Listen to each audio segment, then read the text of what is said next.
જય શ્રી રામ બધાને. તો સ્વાગત છે તમારું આજના અમારા નવા વ્લોગમાં. જેસરમાં રામનવમી વિશાળ શોભાયાત્રાનું આયોજન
રજાઓ જે આપણે સૌ મિત્રોને વિનંતી છે.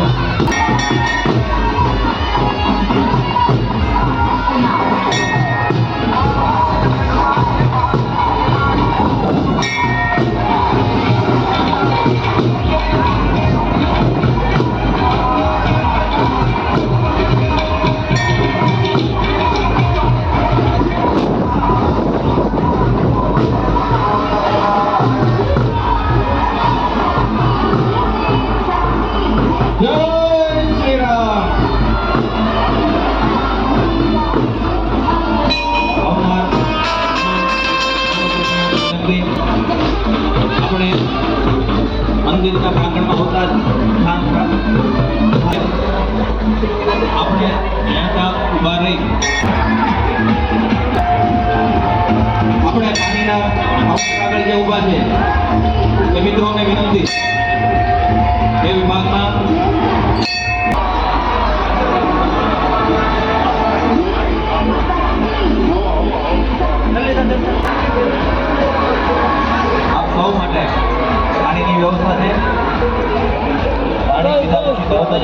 માડો ઉતર્યો સાઈન કરી લગા ધર્મસભામાં સ્થાન લઈશું.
तुम्हारो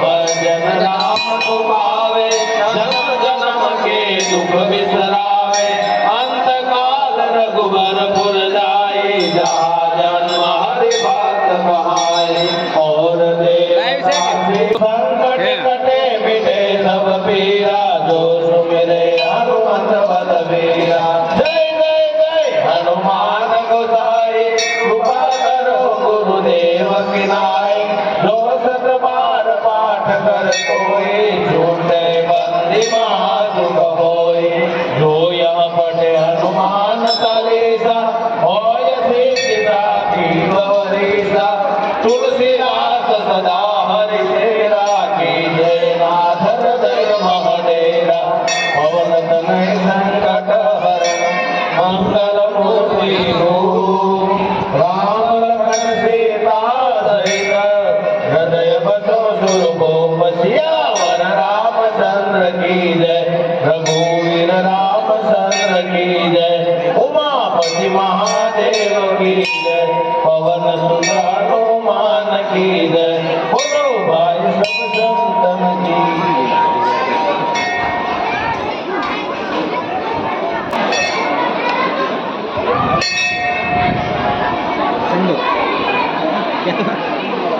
आज तो અરે સંધુ આપનો સ્થાન લઈ લો આપણે આપણી આ સભાને ખૂબ જ ઝડપથી આગળ લઈ જઈ રહ્યા છીએ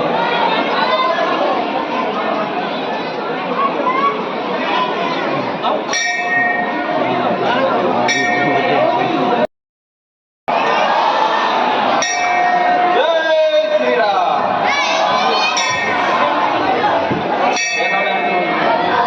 ખાસ વિનંતી આપ બેસજો પરિવાર આપણે બહુ જાજો સમય નથી લેવાનો આપણે જે ધર્મના કામથી ભેગા થયા છીએ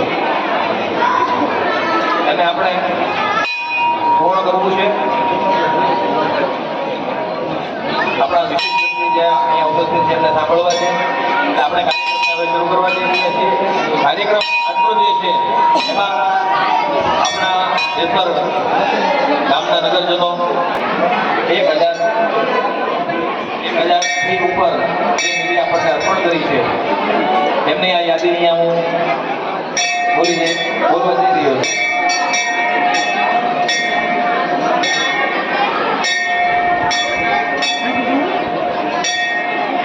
11,000 રૂપિયા આપણા કાર્યકારી વિધાનસભાના પૂર્વ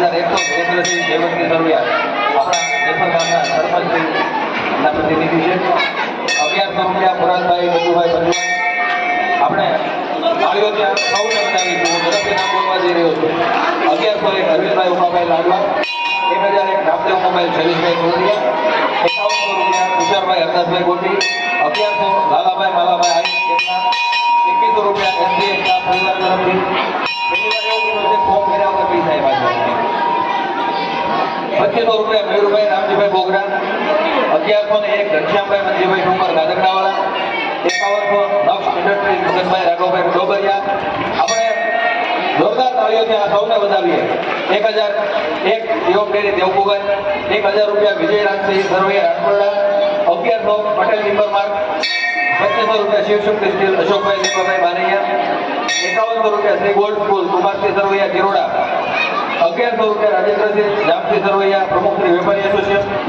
1100 રૂપિયા બડુમામા આશાપુરા ટ્રાવેલ 1100 રૂપિયા જેસર પોલીસ સ્ટેશન સ્ટાફ પરિવાર તરફથી મળેલ છે 1111 પરેશભાઈ સરવૈયા સીતારામ મોટો 1001 ભાવિક કિરાણા સ્ટોર દિનેશભાઈ મકવાણા 1100 રૂપિયા મગનદાદા ગજેરા બાપા સીતારામ 1151 પોપટાણી પરિવાર દસરા આપે છે અને 1100 રૂપિયા સ્વર્ગવાસી પ્રકાશભાઈ પ્રવીણભાઈ ચૌહાણના નામે આપે છે આ સૌને આપણે તાળીઓથી વધાવીએ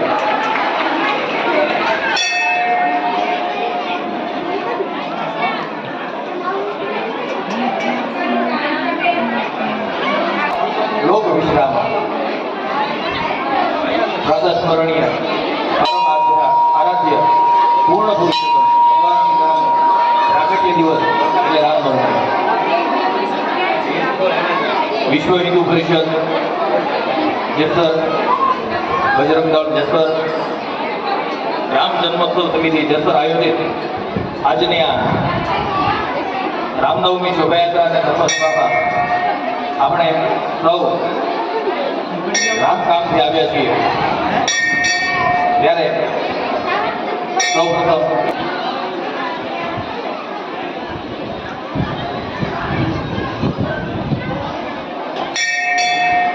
જય શ્રી રામ. રામ જન્મોત્સવ સમિતિ આ રામનવમીની દિવ્ય અને ભવ્ય શોભાયાત્રામાં પધારેલ સંતશ્રી પૂજ્ય જસુ બાપુ તથા માતૃની નામથી પધારેલ રામેશ્વર બાપુ અને અમારા જે સાવરકુલ્લા સંઘના પ્રચારકજી છે દિલીપભાઈ તલાવિયા. પ્રચારકજીમાં લગભગ ભેગા રાખવા માટે તેમજ જેસરના પોલીસ સ્ટાફ, જીબી, મામલતદાર કચેરી, સરપંચશ્રી તમામનો અને ખાસ જેસરની જનતાનો ખાસ તમામ બધાનું શાબ્દિક સ્વાગત કરવામાં આવે. જય શ્રી રામ.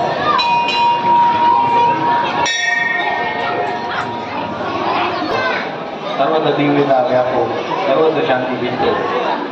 આ જે ભાવના આપણા સનાતનની છે આપણે વચ્ચે ઉપસ્થિત છે પૂજારી શ્રી રામજી મંદિર વિસ્તર ગણપત બાપુ આપણીને મંચ પર આમંત્રિત કરી શ્રી જસુ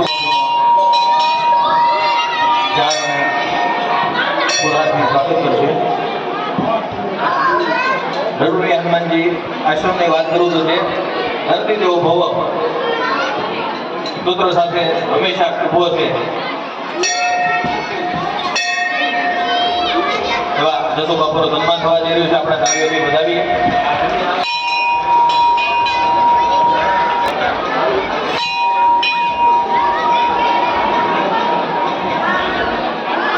ત્યારબાદ આપણા પ્રચારક શ્રી વિવેકભાઈ તળાવિયા એમનો સન્માન આપણી ટીમોથી કરી કરશે.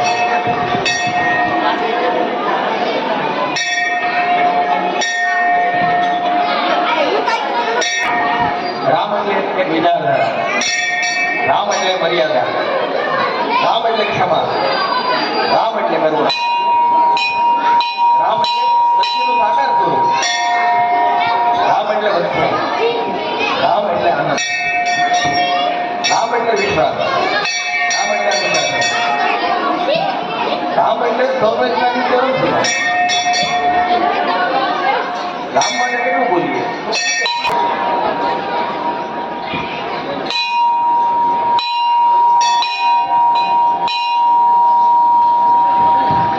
બોલ સિયાવર રામચંદ્ર ભગવાન કી. અયોધ્યા સુધી અવાજ આવો છે. જય જય શ્રી રામ.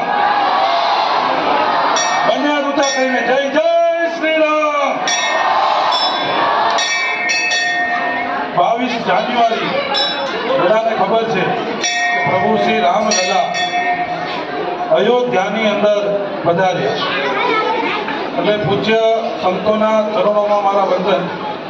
કેમ કે આપણને બધાને ધ્યાનમાં છે કે સંતો થકી આ દેશ ચાલી રહ્યો છે, સંતો અને ત્યાગી તપસ્યા થકી.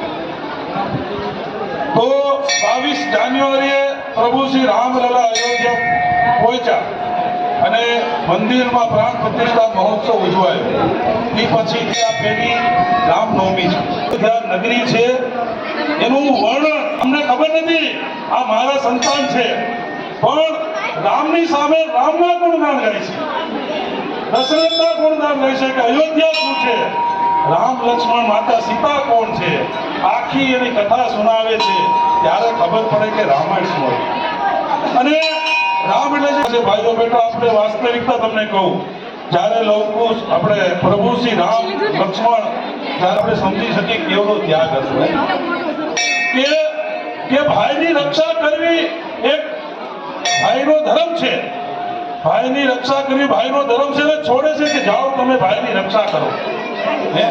આને પ્રતિવતા ધર્મ કેવા આપણને તરત અનુભૂતિ થાય. બીજું ત્યાગ કોને કહેવાય? જ્યારે કઈ એમ કહે છે, કઈ માતા આપણને કહે છે ત્યારે વાસ્તવિકતા વાલ્મીકી રામાયણમાં આખું વર્ણન આવે છે કે 2 વ્રત મેં માગ્યા છે દશરથ રાજા પાસે. એ વ્રત મેં કીધું છે, એ વ્રત મને આપ્યા છે, એ વ્રતનું પાલન કરવા માટે તો પ્રભુ શ્રી રામ કહે છે હું આજથી જ વનમાં જાઉં. છોડીને જતા હોય ત્યારે દશરથ રાજા એમ કહે છે, એકવાર ચહેરો તો જોવા દો, રામ ઉભા રહ્યો, રામ ઉભા રહ્યો. ત્યારે રામ કહે છે કે ઉભો રથ નહીં રાખતા, એનો મોહ ઓછો નહીં થાય. હું જેટલો ઉભો રહીશ એટલો પિતાશ્રીનો મોહ વધશે. અને વાસ્તવમાં ત્યાગ કોને કહેવાય ને, એ આ ત્યાગ છે. 14 વર્ષ સુધી વનમાં રહે છે, જંગલોમાં ભટકે, અનેક પ્રકારના કામો કરે છે, અનેકને મુક્તિઓ આપે છે સંઘર્ષ કરીને. આ રામનું જીવન ત્યાગ એટલે આજે આપણે યાદ કરીએ. સબરી માતાની વાત કરું. સબરી માતા આપણને ખબર, માતા ઋષિએ કીધું હતું સબરી માં કોણ છે. હું એક સત્ય ઘટના કહું, લોહીની અંદર ત્યારે હકીકતમાં સબરી માં એ સમયે એને કહેવાય કે પડીમાં આવી ગયા છે. 2 દિવસ સુધી પછી બધા લોકો આવ્યા, દર્શન કરવા માટે આવ્યા. આ સત્ય ઘટના 22 જાન્યુઆરી વાસ્તવિક એવું કહ્યું. જ્યારે સંત તુલસીદાસ રામાયણ લખે છે ત્યારે વાલ્મીકી ઋષિને જ્યારે ઘટના ઘટે છે, જ્યારે આશ્રમની અંદર પ્રવેશે ને ત્યારે તુલસીદાસનું વર્ણન નથી આવતું, ત્યારે વાલ્મીકી ઋષિજીનું વર્ણન આવે. એટલે આપણે ધ્યાનમાં રહી કે વાલ્મીકી ઋષિ બનીને તુલસીદાસ હતા. સરળ શૈલીમાં સમાજ સુધી પહોંચે એટલે રામચરિત માનસ આખું જનમાનસ સુધી પહોંચ્યું છે. એટલા માટે દરેક અંગ સુધી પહોંચ્યું. ત્યાગ કોને કહેવાય? રાવણ નો વધ કર્યો, સોનાની લંક. ઘણા લોકો કીધું કે જનની જન્મભૂમિ સ્વર્ગાદપી ગરીયસી. મને મારી જન્મભૂમિ સ્વર્ગ કરતા પણ મહાન છે. મારો જ્યાં જન્મ થશે ને ત્યાં જ હું ત્યાં જઈને કામ કરીશ, સોનાની લંકા છોડી. વર્તમાન સમયમાં હું બધા કાર્યકર્તાઓ બેઠો હતો કે થોડીક વાત કરું ધર્મની. શું કામ ધર્મની? આજનો યુવાધન છે ને વાસ્તવમાં આ ધર્મથી દૂર જતો હોય એવું ધ્યાનમાં આવે છે. હમણાં કોટડા યાત્રા છે આપણા ઊંચા કોટડામાં ચામુંડમાને ત્યાં. શું કામ આવી યાત્રાઓ નીકળે છે? યુવા પેઢી આજે વ્યસનોમાં સોનાની લંકાનો માલિક હશે પણ મોક્ષ નામ જ અપાવી દેશે. આ વાસ્તવિકતા છે. એટલે મોક્ષ એટલે કોણ? નામ. આજે મંદિર બન્યું, આજે વિશ્વ નાખી નજર ભારત ઉપર છે. આપણે રામ રાજ્ય સ્થાપવાનું છે, રામ રાજ્ય તરફ આગળ વધવાનું. એટલે શું કામ? તો પહેલા નંબરમાં જ્ઞાતિ જાતિના વાડા ભૂલવા પડશે. શું કામ ભૂલવાની જરૂર છે? આ કેવો જાતિમાં કઈ જ્ઞાતિ, સારી જ્ઞાતિ કયા, શું જ્ઞાતિ? જેના મનમાં જ્ઞાતિ ભેદ છે, જેનામાં જ્ઞાતિવાદ છે ને એના ઘરે કોઈની હરી આવે નહીં. આ ક્લિયર વાત છે. શું કામ? કેમ કે જેના મનની અંદર શુદ્ધ ચારિત્ર ભાવ નથી,